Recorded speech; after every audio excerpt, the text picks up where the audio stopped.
এই টেপি, হ্যাঁ কি হয়েছে মা? তোর ব্যাগ থেকে আমি এই গোলাপ আর এই চকলেটটা পেলাম, এগুলো তোকে কে দিয়েছে? এগুলো মায়ের হাতে কি করছে? হ্যাঁ, কাল স্যার আমাদের এক্সাম নিয়েছিল আর আমি ওই এক্সামে খুব ভালো রেজাল্ট করেছি, তাই আমরা যারা যারা ভালো রেজাল্ট করেছি স্যার আমাদেরকে একটা করে গোলাপ ফুল আর একটা করে ক্যাডবেরি দিয়েছে মা।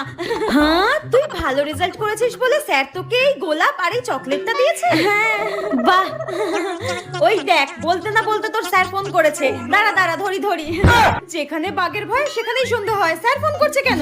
হে ভগবান বাঁচাও। হ্যাঁ স্যার বলুন। টেপি 2 সপ্তাহ ধরে পড়তে আসছে না কেন? টেপি 2 সপ্তাহ ধরে পড়তে যাচ্ছে না?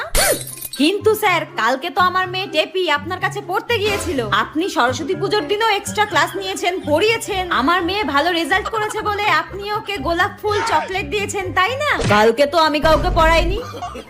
ঠিক আছে, আপনি রাখুন, আমার মেয়েকে আমি দেখছি। টেপি তুই আজকে শেষ আমার হাতে, তোকে আজকে আমি